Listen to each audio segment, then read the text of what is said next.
Reverend Jackson, we want to thank you for convening this meeting, this post-election discussion. Again, our discussions are preliminary because we don't have the final results of the presidential election, but we thought it was so important, Reverend, just as you said to us, for us to have this discussion now so we can sit and discuss our preliminary observations, the voter suppression that we witnessed, some of the things that we saw this time around that differed from before, and also the extraordinary efforts of Rainbow Push and some of Rainbow Push's coalition partners out there nationally in the field.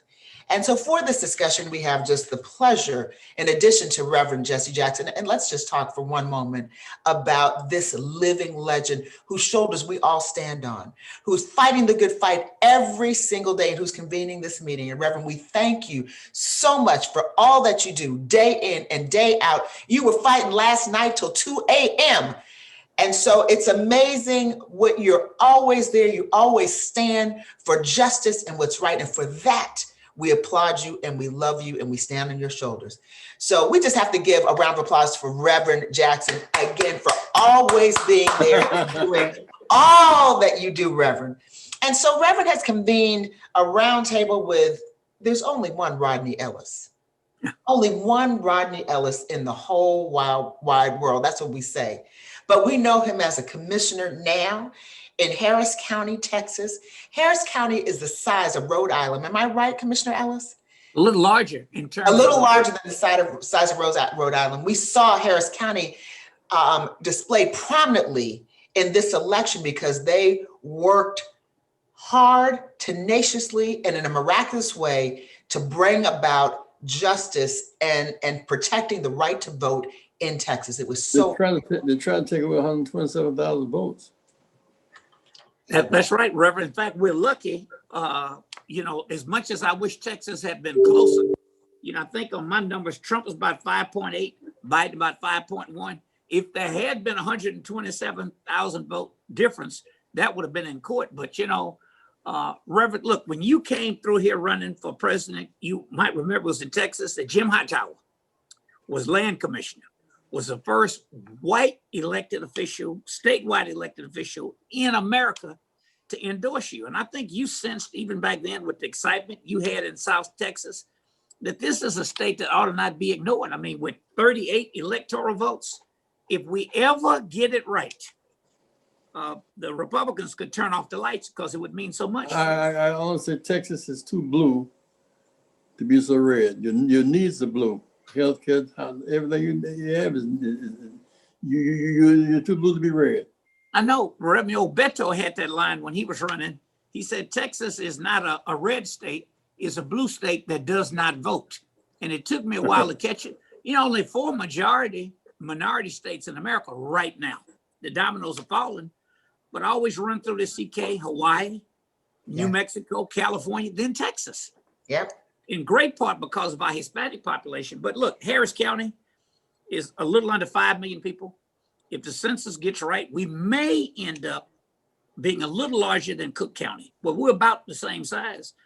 And historically, because of our restrictive voter registration laws, one of the strictest voter ID laws in the country, it was hard to get people out. But what we did on Commissioner's Court, Democrats just took over 2 years ago. When I left the state senate and came here, I was the only person of color, only Democrat, in part because of great candidates and Beto raising an unprecedented amount of money for the U.S. Senate. We took over Commissioner's Court. We put $27 million into making it easier for people to vote. 800 voting locations, drive-in voting. Everybody in Texas loved that. They love their cars. All of us, too big, those guzzlers. But we pulled it under the statute. It said a structure, the statute said that could include a tent-like structure. So that's what we did. And we had 24-hour voting, a lot of excitement, a lot of resources came in. I appreciate the Vice President, Senator Harris. They put a lot of money in. Senator West, African-American state senator, ran, did not get the nomination. We ended up with MJ Hager, but money came in for her, about 27 million. She was not my first choice, but was a better choice than Cornyn. But look, we held on to all of the countywide offices are Democratic here now. We did not do as well. We lost about 90,000 Hispanic votes in South Texas. And I think that the early analysis is those digital ads, whatever the Trump side is doing with these digital ads, every time something pops up, he was getting a lot of misinformation out there. We should not have lost those votes. But look, I'm just hoping that we get an inspirational candidate running for Senate or governor next cycle. We didn't have that at the top of our ticket. You know, we had the president and vice president, Biden and Harris, but below that, we didn't have the kind of excitement statewide. If we get it next go around, we might make a difference. Rodney, Pick up the House, but we didn't. I'm cautiously optimistic because a house this divided is in real trouble. Yeah. I think that Harris and Biden, as it were, Biden-Harris and really Obama, a solid campaign. The issue pandemic 19 was a real thing. Affordable health care, living wages, in globalized, in race antagonism. They ran a solid campaign, and that they should be plausible. On the other hand, Biden ran in spite of disregarding the pandemic. Yeah. These guys, weapons, AK-47, AR-15s, threatening people to kill people, threatening to kidnap the governor of Michigan and Virginia.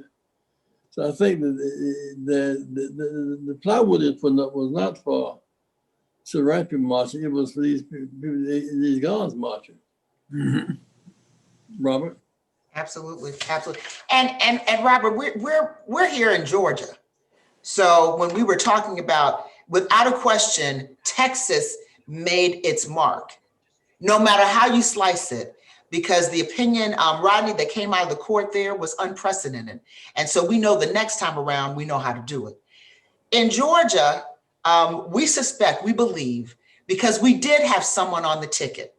We did have Raphael Warnock and John Ossoff on the ticket. And so I think when you do have others on the ticket, it does make a difference. And we are very close, Robert, correct me if I'm wrong, to seeing the Biden-Harris ticket win Georgia. And you're absolutely correct. And let's think about how Georgia has been trending for the last 20 years. We all remember when we had Zell Miller, the Democratic senator, speaking at the Republican National Convention in 2004. That's how conservative the state was just 15 or 20 years ago. So the fact that President Obama nearly Georgia in 2012, we saw a good showing from Hillary in 2016, Stacey Abrams, of course, in 2018, within 2 percentage points, and all the way till Georgia being a toss-up state right now, despite all of the roadblocks that have been put in place to try to negate voting in Georgia. You can't run from demographics, but for so long. We're a state that's 35% African-American, 11% Latino, 5% Asian American, 52% women. Atlanta's known for being one of the LGBTQ centers in the country. And because of that, despite voter ID, despite the 2011 compromise that cut down on the number of early voting days, despite the voter suppression that we saw both in 16 and 18 in the state, overwhelming numbers of people turned out to vote. And because of that, we are still in toss-up territory with votes outstanding both in Fulton County and in DeKalb County, as well as additional votes coming in Gwinnett County. Now, as far as voter suppression goes, we saw it beginning first thing in the morning. I think the first call that I made to CK yesterday morning was to tell her about Spalding County, Georgia, just south of Atlanta. The entire voting system went down for 3 hours, and we had to go to court and talk to election officials to extend voting hours at the end of the evening. And those polls stayed open there because of our efforts all the way until 9 o'clock at night. I think the last person got out of line at nearly 10 o'clock at night. Similarly, in DeKalb County, we had to do a massive public information campaign in coordination with the Urban League, Fair Fight Georgia, NAACP, and other civil rights organizations, because between Friday and Monday, almost 40 voting precincts were changed at the last minute. People were sent postcards, but there was mass confusion on election day with regards to where people's polling location were, and we had to have phone bankers and text bankers communicating with voters in DeKalb. What I'm astonished by is the fact that 250,000 people are dead, millions are infected, jobs lost by the millions, and yet that's lost in the politics of a bishop. You not think you run against a guy who's been impeached a guy who ignored signs that cost millions of lives. That was lost, it seemed to me, lost in the scheme of things. Bishop. Well, the polarizing nature of this election, 67% of the persons who voted for Trump were white. And yet I believe, without being gratuitous, CK, that this election is a model of the combination of 84, 88, the consolidating of power and the coalitions that were built, Rodney, since 2018, Patrillo. We're seeing it in Wayne County. We're seeing it in Milwaukee County. When you see souls to the polls in Milwaukee, turning the corner in the same margins that Trump won the first time, and the same margins that Biden is winning this time. DeKalb County and Fulton County, Allegheny County, you're looking in key areas where in 84, 88, the Jackson campaign laid a foundation that many conventional thinkers said wouldn't work. It looks like America's waking up, and it looks like this election, in spite of the pandemic, there's a part of the electorate that wanted to reward bad behavior, misogynistic behavior, racist, xenophobic behavior. And there's another part of America, when you look at Arizona, when you look at Nevada, when you look at Colorado, when you look at Maine, when you look at some of these key areas where consolidated power has come to the forefront, from Minnesota to Louisville, Kentucky, we put in significant amount of work in the past 6 months, and the work of Rainbow Push Coalition pays off. And we're in a better position today to move America forward than we ever been. It's a great moment. Every vote counts is a real deal. Now, you couldn't beat Nixon by 113,000, one vote per precinct. Every vote does count, Rodney. No, nothing about this. Well, and Reverend, obviously there will be litigation. That's why it's good that CK has organized folks all around the country, because this could drag on in the courts for a while. And obviously that has an impact on our reputation around the world. It's having an impact on markets as well. But what we have now is a certain element of thuggery. I don't know any other way to describe it, where even before the next morning, the White House was already coming out making statements saying that they were going to contest something. Wait a minute, just want to go to court and say, stop counting. Right. I mean, that is the strangest That's thing. dangerous. He said stop voting. In 2000, they stopped the count with 27,000 votes in Nevada County uncounted. The 27,000 black votes were not counted, and they stopped the count at midnight. Yeah. And imagine, we won't know until 100 years from now, when those boxes opened, who really won the presidency. I have my speculation, obviously my guess, of whether or not there ever would have been a Bush presidency. Well, two things we learned, Rodney, is the census count and voting counts. Yeah. And people who turn out count. And by the end of the day, when we calculate all of this, we're going to have a brand new coalition that can move this country forward. Absolutely. Because one thing that we did see, our communities, Black folks got out and voted. They did early voting.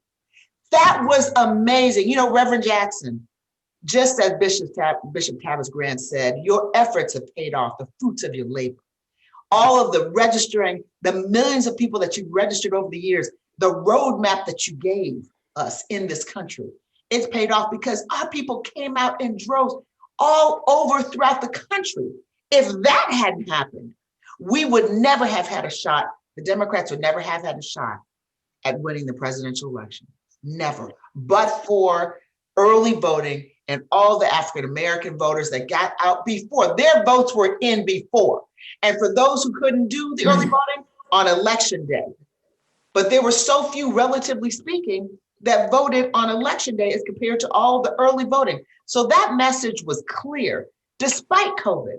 And I think there's something, so we have to look at the silver lining in some of this cloud that we're seeing. Yeah, so the basketball lines around the block. Mm-hmm. I mean, the NBA and those guys that are applaud too, because the appeal of them to the young people was awesome. Now, when you talk to NBA, you talking about the National Basketball Association or the National Bar Association? I think it's the National Both and. Both, but I both guess it's the and. National Basketball Association. Reverend, I'm just messing with you. I know it's the National Basketball Association, but the National Bar Association has to make sure that the National Basketball Association can be protected if there are challenges. See, that's how we're all linked together. I got it. You know, I do appreciate so many of our athletes, by the way, really getting out there, active. You know, we had Rockets, we had Texans, you know, we had voting at our stadiums here, and the players actually came out. Not just, it's one thing to kneel, and that's so important, but they were also willing to take a stand and make the case. Common was here. I mean, that was a lot of excitement, and the money came in, by the way. I think at the end of the day, it will show that the Democrats outspent the Republicans. They had the power of incumbency, by the way. A big regret is we haven't done better with a lot of these state houses, because as you mentioned, Bishop Tavis Grant, redistricting is on the table as a result of the census. Of course, we know he reduced the timetable and took the money out for census. So it shows how important these local offices are, because if we don't have the feds do it, we got to try to pay for it on the state or the local level to get counted. And then drawing those lines, that's going to be a big problem. And what's critical to this is moving forward, November 10th, there's going to be a very strong attempt to dismantle affordable health care. Along with that, Patrillo, is some 200 plus federal judges. And while the president in the 11th hour tried to talk about commuting the sentence of Kwame Kilpatrick, there are thousands and thousands of people who are just waiting to go to trial. And so criminal justice reform is still in play. The economy is still in play in spite of the pandemic. He's been 9 out of 47 blacks, high profile, you know.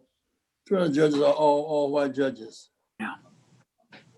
And that's critical to us moving forward into 2021 in down ballot across the board. You know, Reverend Jackson was very supportive, CK, of Proposition 22 in California that leveled the playing field for Lyft and Uber drivers, as we must put back on the board several things. One is a $15 wage, a guaranteed minimum wage. I mean, it's just ridiculous to have people earning $7 or $8 an hour in this economy. Here's another thing that comes into play. So you'll like this, Reverend Jackson, DC statehood. We can no longer sit back and let the Electoral College be as significant as it is compared to the popular vote. And a new challenge, we ought to join the fight to abolish the Electoral College, because it is disproportional in its application and very much unconstitutional. We should have a system, Patrillo, that every vote counts, a plain and simple democratic system that whoever gets the most votes, it works everywhere else in our democracy. Why shouldn't it work in the presidential election? One person, one vote. Well, to that point, let's remember that in 8 of the last 10 elections, Republicans have not gotten the majority in the popular vote. In the last 30 years, Republicans won the popular vote one time. That was 2004.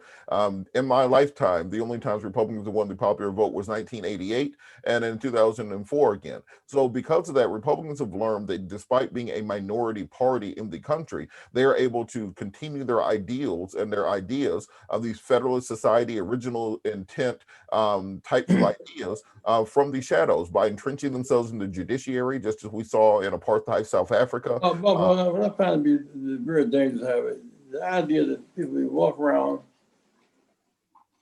open carry weapons, as in Texas, Rodney, It's scary. as in Michigan, and run a bus off the side of the road. They thought the vice president on it and Kamala. I mean, I think the plywood was really about handling that threat. And that threat may not be over, CK. Yeah, no, it's not over. It's not over. There were so many. I was on the National Command Post for the Lawyers Committee on Civil Rights, the election protection litigation, a lot of it that resulted. And there were so many acts of voter suppression, intimidation at the polls, nationwide, Reverend, nationwide yesterday. But people stood there and said they were not going to be deterred.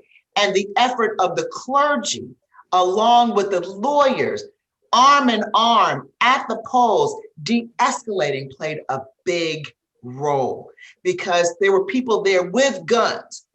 There was a drive-by in Philadelphia next to a polling place. I don't know if people used to hearing shots or whatever, but they were deterred for a few minutes and then they went right back to voting. And what I said, by people, there was a rapid response team in place to take care of it and to protect the voters, and then they just continued voting. There were people who came up in trucks and parked their trucks in front of the door so people couldn't gain access to polling places. All kinds of stuff. But nonetheless, the election officials, hand in hand with lawyers, clergy, and others in our grassroots community, our community organizers, were able to de-escalate and make sure that the elections continue.